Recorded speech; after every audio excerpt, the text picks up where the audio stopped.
तो हम लोग जीएस पेपर 2 सी सेट को पूरा हम लोग सोल्व करेंगे. So will solve every question one by one. And एक मोटा मोटा ऑब्जर्वेशन ये है कि सी सेट की तैयारी करने के लिए now we have to conceptually चीजों को समझना ही एक बेटर ऑप्शन है, बजाय कि we get into those habit of learning smarter method या फास्टर ट्रिक्स. वो सब छोड़ दीजिए and let us back to our concepts. और अगर आप कॉन्सेप्चुअली क्लियर हो तो एक एक करके सारे सवाल आपके ठीक होते चले जाएंगे. तो शुरू करते हैं. Will start with the first question. Welcome back again to maths पेरिटस. So this is the first question, that how many seconds are there in x weeks, x days, x hours, x minutes and x seconds. So guys, इसको करने के लिए क्या करना है कि again we'll keep converting it. जैसे अगर x weeks है तो इसको मैं पहले days में convert कर लूंगा, which will become 7x days. फिर x days भी है तो 7x plus x कितना हो गया मेरे 8x days हो गए. फिर days को मैं hours में convert कर लूंगा. कैसे? एक दिन में कितने घंटे होते हैं 24, तो ये मेरे hours हो गए. और प्लस x hours भी है तो फिर इसे मैं x ऐड कर लूंगा. ठीक इस तरह इसको फिर मल्टीप्लाई कर लेंगे हम 60 मिनट से मिनट में बनाने के लिए, और जो भी आएगा फिर उसमें आप x ऐड कर देंगे, और फिर फाइनली जो आएगा उसको फिर आप मल्टीप्लाई कर लोगे 60 से मिनट को सेकेंड में बनाने के लिए, और जो आंसर आएगा उसमें x फिर से आपको जोड़ देना है. And your correct answer will be D. Next one देखते हैं. P, Q, R, S, T, U are 6 members of a family. R is spouse of Q, U is mother of T. एक एक करके देखते हैं. So R is spouse of Q, इसको बाद में यूज करेंगे. पहले U is the mother of T. इसका मतलब U है T की मदर, so U का gender negative and C is the mother of T. ठीक है. अगर आपको समझना कि कैसे नोटेशन हम लोग यूज कर रहे हैं, आप हमारी कुछ क्लासेस भी देख सकते हो मैथ्स पेरिटस की सी सेट के लिए कि नेगेटिव साइन का क्या मतलब है. So U is mother of T, S is daughter of U. इसका मतलब कि अगर U जो मदर है T उसकी एक डॉटर भी है, सो डॉटर, सो S क्या हुई, S become sister of T. Mind you T का जेंडर हमें अभी तक भी नहीं पता है. T का जेंडर हमें सॉरी यस करेक्ट, तो T का जेंडर हमें अभी तक भी हमें नहीं पता है. सो S is daughter of U. उसके बाद P is daughter of T. P is daughter is T. इसका मतलब T जो खुद डॉटर है, अब हमें पता चला, सो T का gender becomes negative. And now because she is daughter of U also and she is daughter of T also, so T बन जाता है U का हस्बैंड. P बिकम्स U का हस्बैंड. ठीक है. उसके बाद हमें दिया है R son is P. इसका मतलब P क्या सन है, एनीवे वी नो कि वो हस्बैंड भी है U का, सो ही इज R सन. ठीक है. और उसके बाद R is spouse of Q. इसका मतलब R और Q आर मैरिड, और यही 6 लोग हैं, और हमें दिया हुआ कि there are 2 couples in the family. Therefore T becomes granddaughter of both R and Q, and therefore correct answer is D. Okay, next one. It is given that there are three cities P, Q and R. हमें question क्या पूछा है, P Q से कितना दूर है. Okay, city Q is 18 kilometre from R. इसमें तो हमें Q के बारे में कुछ दिया ही नहीं है, तो स्टेटमेंट 1 से हम अकेले इसको नहीं बता सकते, लेकिन हमें इतना पता है अभी कि Q और R है, उनके बीच में डिस्टेंस है 18. ठीक है. स्टेटमेंट 2 देखते हैं. स्टेटमेंट 2 से क्या पता चलता है, P is 43 kilometre from R. सो अब की बार P और R का डिस्टेंस हम लोगों को बता दिया, विच इज 43 किलोमीटर. हमें निकालना कितना है, P और Q का निकालना है. अब दोनों से अलग अलग तो obviously we can not find out, लेकिन क्या हम दोनों को मिला के निकाल सकते हैं? सो गाइस, हम दोनों को मिला के भी नहीं निकाल सकते. वो क्यों? क्योंकि देयर आर 2 पॉसिबिलिटीज. पॉसिबिलिटी हमारी एक क्या है कि पहले P है, फिर Q है और फिर R है. ठीक है. और ये वाला डिस्टेंस 43 है और ये वाला डिस्टेंस 18 है. दूसरी पॉसिबिलिटी क्या है? दूसरी पॉसिबिलिटी है Q R एंड P, और ये वाला डिस्टेंस कितना हो गया, Q R 18 और ये हो गया 43.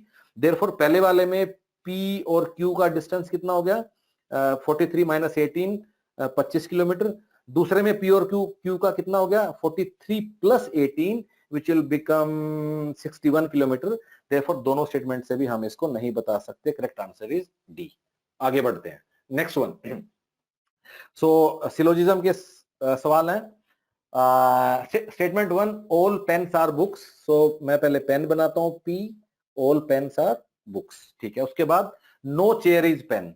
अब नो चेयर इज पेन का मतलब है मेरी चेयर कहां हो सकती है, मेरी चेयर पेन से बाहर है, इतना मुझे पता है। सो चेयर यहां भी हो सकती है, यहां भी, कहीं भी हो सकती है, राइट। इसको इंटरसेक्शन में भी हो सकती है। अब दिया क्या हुआ है, ऑल चेयर्स आर पेन। क्या मैं देख सकता हूं कि सारी जो चेयर हैं, all chairs are books. Can I see कि सारी चेयर का जो एरिया है वो बुक्स में कवर्ड है? ऑफ कोर्स नहीं, कुछ चेयर बुक से बाहर भी हैं, जैसे ये वाली। Therefore this statement is wrong. Second one, some chairs are pen. क्या कुछ ऐसी चेयर हैं जो डेफिनेटली पेन है? बिल्कुल भी नहीं, in fact no chair is pen, तो सेकंड भी गलत। तीसरा, ऑल बुक्स आर चेयर। सारी बुक्स चेयर हैं? नहीं, जैसे ये वाला एक चेयर है जो बुक से भी बाहर है, देयरफॉर ये भी गलत। चौथा, no chair is book. No chair is book, so can I say कि कोई भी चेयर बुक नहीं है? Of course not. क्यों? देखो ये वाली एक चेयर है जो बुक भी है, therefore this is also wrong. Therefore none of the conclusion follows and therefore correct answer is D. आगे बढ़ते हैं, next one.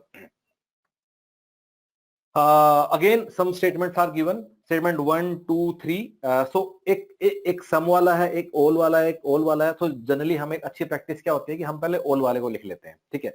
So all teachers are engineers. So teacher को मैंने टी लिख लिया, सो सारे टीचर इंजीनियर हैं, ठीक है। और and all engineer are scientist. So सारे इंजीनियर हैं वो साइंटिस्ट हैं, ये हमें दिया। अब पहला स्टेटमेंट देख लेते हैं। पहला स्टेटमेंट क्या है कि सम डॉक्टर्स आर टीचर। इसका मतलब कुछ ऐसे डॉक्टर हैं जो टीचर से इंटरसेक्ट करते हैं, और फिर कुछ उसके बाहर हैं। इसका मतलब डॉक्टर डेफिनेटली एक डॉक्टर यहाँ है और कुछ डॉक्टर हमारे बाहर हैं। सो ये वाला सर्कल हमारा ये ऐसे भी हो सकता है, ये वाला ऐसे भी हो सकता है, ये वाला ऐसे भी हो सकता है। तो इस तरह टीचर्स और डॉक्टर के बीच में इंटरसेक्शन है, ठीक है। एक एक करके देखते हैं। सम साइंटिस्ट्स आर डॉक्टर्स। सो कुछ साइंटिस्ट डॉक्टर होंगे ही होंगे। क्या हम ऐसा बोल सकते हैं? ऑफ कोर्स बोल सकते हैं। इनफैक्ट जितने भी डॉक्टर टीचर के अंदर हैं तो वो तो साइंटिस्ट हैं ही हैं, correct. All engineers are doctors. All engineers are doctors नहीं, इनफैक्ट कुछ डॉक्टर इंजीनियर से बाहर भी हो सकते हैं। तुम ये वाला सर्कल देख सकते, ये वाले डॉक्टर इंजीनियर से बाहर भी हो सकते हैं। Therefore 2 cannot be concluded. 3, some engineers are doctors. Some engineer are doctors. So मैं इसमें मैं कैसे करता हूं, क्या मैं ऐसे कुछ इंजीनियर ढूंढ सकता हूं जो डॉक्टर भी हैं? ऑफ कोर्स वाले, ये वाला जो डी है, यहां जितने भी हैं वो सब इंजीनियर भी होंगे। Therefore statement 3 is correct. Therefore statement 1 and statement 3 are correct and correct answer is C. आगे बढ़ते हैं। Okay, so guys there are 8 students A B C D E F G which are sitting in a circle and they are equidistant from each other, और कुछ कुछ हम लोग दिया है, इसको करने की कोशिश करते हैं। सो हमें क्या दिया है? सबसे पहली बात, B and D sit neither B and C sit neither adjacent to C या opposite to, मतलब B और D है, ना तो ये C के साथ बैठेगा और ना ही ये C के अपोजिट बैठेगा। तो ये हमें याद रखना है, C के साथ भी नहीं, C के साथ भी नहीं बैठेगा और C के अपोजिट भी नहीं देखे बैठेगा, ठीक है। इसको हम बाद में आएंगे। पहले A sits between E and D। A sits between E and D का मतलब है हमारा हो सकता है EAD या फिर DAE। Okay cool. दूसरा, F sits between B and H। F sits between B and H, तो मैं अगर इसको देखता हूं, इसका मतलब B F H हो सकता है या H F B हो सकता है, ठीक है। अब हमारे पास गाइज 8 स्लॉट है, ठीक है। तो मैं 8 स्लॉट बना लेता हूं, और ये मैंने 8 स्लॉट बना लिए, 1 2 3 4, और मेरे 8 स्लॉट बन गए। अब इसको रखने की कोशिश करते हैं। सो हम किसी से भी शुरुआत कर सकते हैं। सो मे बी मैं सबसे पहले मैं शुरुआत कर लेता हूं, जो EAD है इसी को मैं रखने की कोशिश कर लेता हूं। चलो ठीक है, EAD मैंने यहाँ रख लिया। अब मुझे क्या दिया है? अब मुझे दिया जो C है, जो मेरा C है वो न तो D के साथ हो सकता है और न ही वो D के अपोजिट हो सकता है। इसका मतलब मेरा C कहाँ कहाँ हो सकता है? मेरा C यहाँ तो नहीं हो सकता, मेरा C या तो यहाँ हो सकता है, और या फिर मेरा C कहाँ हो सकता है, या फिर मेरा C यहाँ हो सकता है, या फिर मेरा C जो है यहाँ हो सकता है, या मेरा C यहाँ हो सकता है, करेक्ट। क्योंकि C D के, क्योंकि C D के न अपोजिट है न D के साथ है। इसका मतलब साथ नहीं है तो यहां भी C नहीं हो सकता, तो मैंने ये वाला C भी मैं यहाँ से। अब C के होने के 3 ही चांस है, ठीक है। अब अगर 3 चांस है C के होने के, या और उसके बाद तुम्हें याद रखना है कि मुझे 3 लोगों को एच एफ बी को इकट्ठे प्लेस करना है। तो अगर मैं सी को यहां रखता हूं तो फिर मैं इन तीनों को, मेरे पास जगह ही नहीं बचेगी जहां तीनों एक साथ आ जाए। इसका मतलब मेरा ये वाला जो सी है ये यहां भी नहीं हो सकता है, मैं इसको हटा देता हूं। तो सी के होने के अब 2 ही पॉसिबिलिटी है, और अब इन दोनों पॉसिबिलिटी को ही हम समझाने के लिए तुम्हें बता देते हैं कि कैसे इसको तुम रख सकते हो। तो एक पॉसिबिलिटी में मैं अपना EAD को वैसे रखता हूं, EAD को वैसे रखता हूं। तो एक पॉसिबिलिटी मैंने सी को ऊपर रख लेता हूं और एक पॉसिबिलिटी में सी को यहां रख लेता हूं और यहां मैं अपने सी को, तो ये 2 पॉसिबिलिटी है मेरा जिससे सारा कुछ मेरा बन सकता है। अब गाइज बाकी बाकी हम रखने की कोशिश करते हैं, हम किसको, BFH को रखने की कोशिश करते हैं। अब बी और सी भी इकट्ठा नहीं हो सकता। अब अगर बी और सी इकट्ठा नहीं हो सकता और तो मैं अपना बी कैसे रख सकता हूं, मैं अपना बी रख सकता हूं BFH। मैं अपना BFH ऐसे रख सकता हूं कि अब मैंने बी की साइड सी को नहीं रखा है। अब मेरे ABCDEFGH हो गया और बाकी क्या बचा, ABCG मेरा बचा, और जो बचा हुआ G है उसको हम लोग यहां रख लेते हैं। ये एक मेरा अरेंजमेंट हो गया। दूसरा एलिमेंट देख लेते हैं। दूसरा वाले हमने सी को कहां प्लेस किया, दूसरा वाले हमने सी को यहां प्लेस किया। अगर हमने सी को हमने दूसरे वाले में यहां प्लेस किया है और और और और और और और और और और और और अगर मैं बी को यहां रखता हूं, अगर मैंने सी को यहां रखा तो BFH, और दूसरे मैंने सी को यहां अगर मैं रखता हूं, ठीक है। तो अब मेरा अब मुझे अपने BFH को प्लेस करना है, BFH। सो अगेन मैं बी यहां, अगर बी यहां नहीं रख सकता, क्यों यहां बी क्यों नहीं रख सकता, क्योंकि बी और सी आमने सामने नहीं हो सकते। सो ओनली पॉसिबिलिटी अब मेरी जो बची वो बचती है, मैं बी को यहां रख दूंगा, एफ को यहां, एच को यहां, और मेरा जी मेरा यहां चला जाएगा। सो गाइस ऑप्शन देख लेते हैं। Option 1, B sits between A and G. B A और जी के बीच में नहीं है, ऑफ कोर्स नहीं है। सी सिट्स अपोजिट टू जी। सो पहले डायग्राम में तो है लेकिन दूसरे में नहीं है। तीसरा, ई सिट्स अपोजिट टू एफ। पहले वाले में नहीं है और दूसरे में देखने की जरूरत भी नहीं है। सो देयरफॉर किसी को भी हम डेफिनेटली नहीं बोल सकते इसमें से, and therefore answer is D, none of the above is correct. Next one. So there are 4 letters. Next one, there are letters, 5 letters A, B, C, D, E are arranged in such a way that there are exactly 2 letters between A and D. इसका मतलब A और E के बीच में हमारे 2 letter हैं। सो पहले तो हम 2 लेटर चूज कर लेते हैं। 2 लेटर कहां से चूज करेंगे, बाकी बचे हुए 3 लेटर्स में से। सो 2 लेटर को चूज करने के हमारे कितने तरीके हैं, 3 तरीके हैं। अब 2 लेटर को जब चूज कर लिया तो उनको आपस में हम अरेंज भी करना है। तो 2 लेटर को रखने क्या तरीके हैं, 2 लेटर को 2 तरीके से रख सकते हैं, ठीक है। तो 3 दूना 6। उसके बाद क्या, अब जो ए और ई को मैंने ऐसे रखा है, ये ई और ए भी हो सकता था, करेक्ट। इसका मतलब इंटू 2। सो अब मैंने 4 लेटर को अपने अरेंज कर दिया है। 5वां लेटर मेरा एक बचेगा जो, अब 5वां लेटर, और अगर 4 को हम एक ग्रुप बना लें और 5वां एक, तो 2 चीजें बनी। इन 2 को प्लेस करने के अगेन कितने तरीके हैं, 2 तरीके हैं। देयरफॉर इट बिकम्स 2 दूना 4 दूना 8 and 3 and 24। Therefore, correct answer is C. Next one. Is Z brother of X? ठीक है, देखते हैं। पहला statement, X is brother of Y. So X Y का ब्रदर है। इसका मतलब X को मैंने पॉजिटिव बना दिया, Y का मुझे नहीं पता क्या है। उसके बाद Y is brother of Z, इसका मतलब Y पॉजिटिव है। अब मुझे Z का नहीं पता कि Z मेल है या फीमेल है, तो ये पता पहले स्टेटमेंट से। दूसरे वाले से X Y Z are siblings, ठीक है। So now can I find out कि Z X का ब्रदर है। गाइस दोनों से अलग से पता चले ना, दोनों को मिला के भी नहीं पता चला, क्योंकि मुझे नहीं पता कि Z फीमेल है या मेल है। Therefore Z सिस्टर भी हो सकती है, ब्रदर भी हो सकती है। Therefore I cannot find out. Correct answer is both statements are insufficient to find the answer. Next one. Okay. On one side of 1.01 kilometer road, 101 plants are planted at equal distance.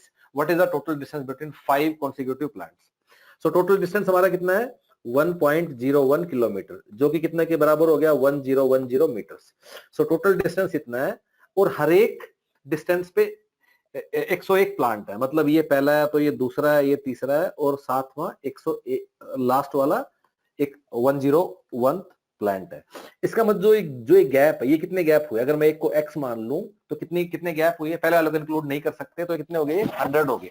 इसका मतलब अगर ये सारे x equal distance है सो 100x हो गया 1010 और मेरा x हो गया कितना 10.1। इसका मतलब दो प्लांट की दूरी कितना है 10.01 मीटर्स। पूछा क्या है कि 5 प्लांट की दूरी, सो 1 2 3 4 5, सो इन 5 के बीच में मेरे कितने डिस्टेंस होंगे, ये मेरा x, ये फिर x, ये फिर x, ये फिर x, कुल मिला के 4x, और 4x का मतलब है 4 into 10.1 40.4। Correct answer is B. आगे बढ़ते हैं। Okay, A, B, C are three places such that there are three different paths from A to B. So A से B जाने के 3 रास्ते हैं एंड B से C जाने के 4 रास्ते हैं और A से C जाने के 3 रास्ते हैं। टोटल कितने रास्ते हो गए? सो A से B और B से 3 इंटू 4 है fundamental principle of counting. So A से C जाने के हो गए 3 इंटू 4, ये 3 इंटू 4 कहां से आया? यहां से, एंड प्लस ये 3 एडिशनल रास्ते हैं plus 3, so 12 plus 3 15। Correct answer is C. आगे बढ़ते हैं। A has some coins, he gives half of them plus 2 more to B। अगर A के पास X था, ठीक है, उसमें से उसने B को कितना दे दिया, उसने B को दे दिया इसका आधा एंड प्लस 2, ठीक है। अब B के पास ये है, फिर B ने क्या किया, B ने उसके पास जो था उसका आधा, तो इसको मैं आधा कर देता हूं एंड प्लस 2, और ये दे दिया उसने C को। इसका मतलब C को क्या मिला? C को मिला x by 4 plus 1 plus 2, so C को मिला x बाई 4 प्लस 3, C को मिल गया, ठीक है। फिर C ने क्या किया, C ने उसका आधा प्लस 2 D को दे दिया, तो इसका आधा कर लेते हैं, इसका आधा हो गया x बाई 8 प्लस 3 बाई 2 मतलब 1.5 आधा, और कुछ और भी दिया कितना प्लस 2, ये दे दिया इसने D को, इसने ये D को दे दिया, ठीक है। अब उसने बोला कि D के पास जितने भी है ना वो स्मॉलेस्ट 2 डिजिट नंबर है, D के पास जितने भी है स्मॉलेस्ट, इसका मतलब ये जो हमारे पास फाइनली आया, ये हमारे पास जो फाइनली आया ये स्मॉलेस्ट 2 डिजिट नंबर है। इसका मतलब ये किसके बराबर, स्मॉलेस्ट 2 डिजिट नंबर कितना होता है 10, तो ये 10 के, ये मतलब 10 के बराबर है। इसका मतलब x by 8 plus 3.5 is equal to 10, so x by 8 is equal to 6.5, so x कितना हो गया 6.5 इंटू 8, 8 गुना 6 48 प्लस आधा, 48 और 4 52। Correct answer is D which is 52। Next देखते हैं।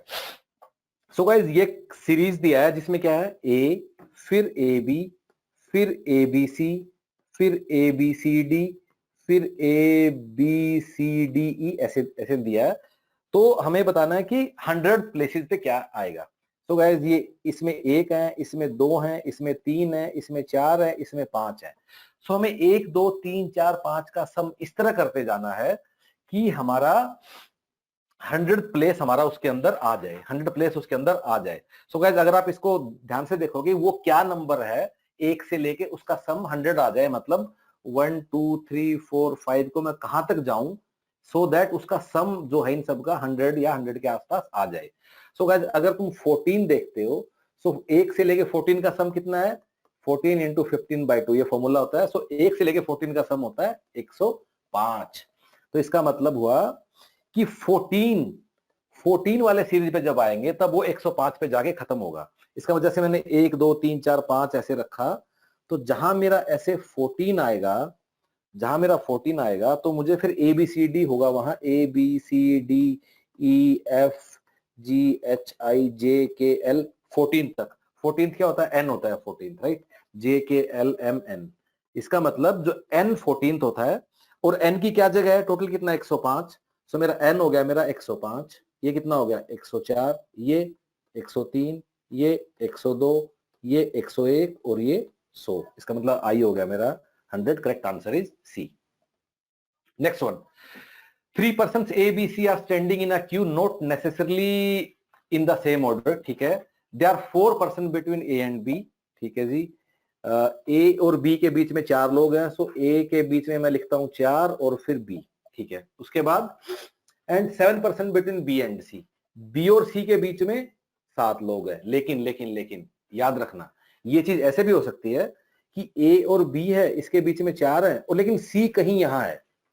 ऐसे जनरली सवालों में यही कंफ्यूजन होता है कि सी कहीं यहां है और फिर हमारे 7 लोग हैं, तो उसको उस केस में क्या होगा, क्योंकि बी और सी के बीच में 7 लोग हैं, तो 4 ये हो गए, 5 ये हो गए, इसका मतलब दो लोग और यहां से आ जाएंगे, तो वो अरेंजमेंट होगा ये वाला। अब आगे क्या दिया है, उसके बाद उसने क्या दिया कि 2 पॉसिबिलिटी हमने निकाल ली, they are 11 person ahead of C, ठीक है। तो सी से पहले अगर 11 लोग हैं, तो सी से पहले 11 लोग मतलब 7 और 4 11, ये तो पहले ही सी से पहले कितने बन गए, 7 और 4 11 तो 13, इसका मतलब ये तो हमारा पहले ही हट गया, तो यही पॉसिबिलिटी हमारी बनेगी। दोबारा इसको लिख लेता हूं साफ साफ, सी 2 ए फिर 4 लोग और फिर B.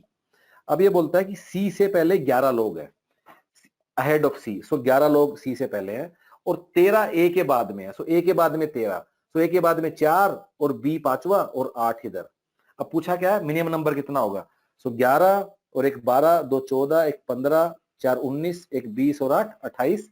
Correct answer is it should be B. Correct answer is 28 which is B. एक बार चेक कर लेता हूं, yes this is right. Next देखते हैं, ठीक है। If x and y are running around a circle, और जिस सर्कल की लेंथ कितना है 300 मीटर है और 3 किलोमीटर का रेस है, मतलब 10 चक्कर लगाने हैं, उनका स्पीड का रेशियो क्या है 3/2।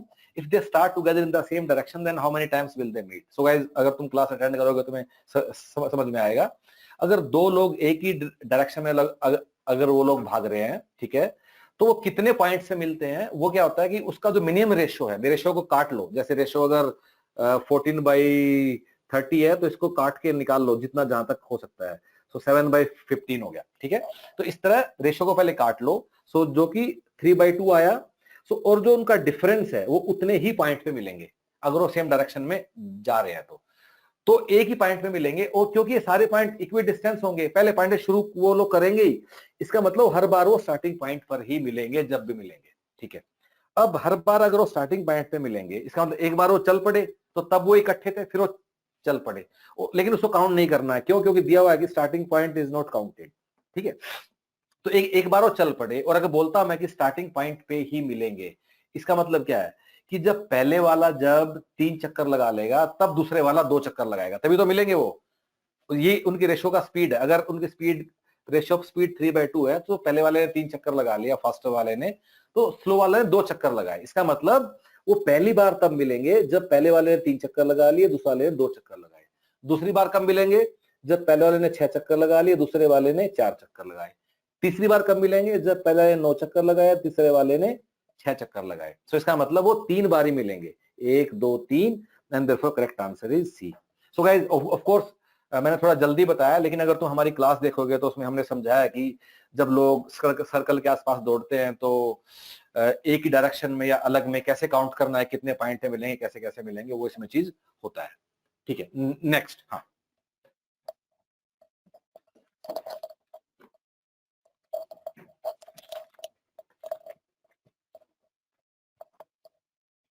ओके, सो नेक्स्ट में क्या है,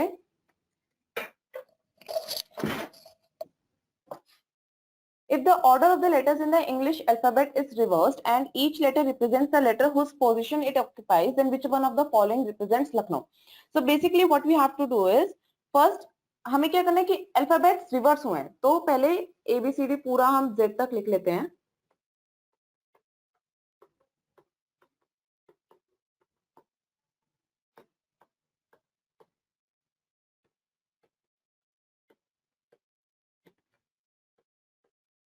ठीक है, और फिर इसी का रिवर्स कर देते हैं, सिंपल।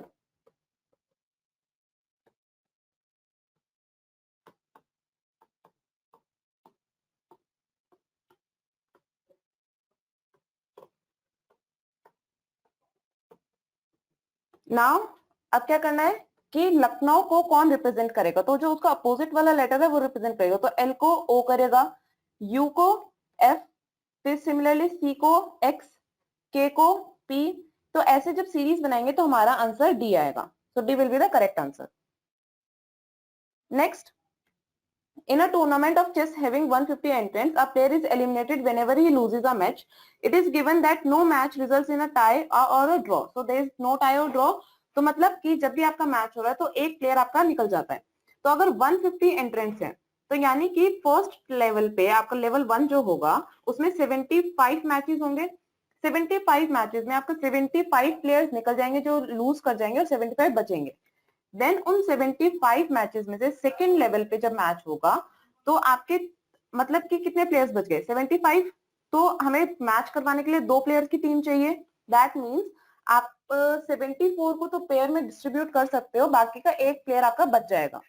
तो 37 मैचेस होंगे और एक एडिशनल बचेगा. ठीक है. फिर लेवल थर्ड होगा, उसमें जो 37 मैच हुए अगेन 37 प्लेयर्स लूज कर जाएंगे, 37 प्लेयर्स आपके मैच में बचेंगे.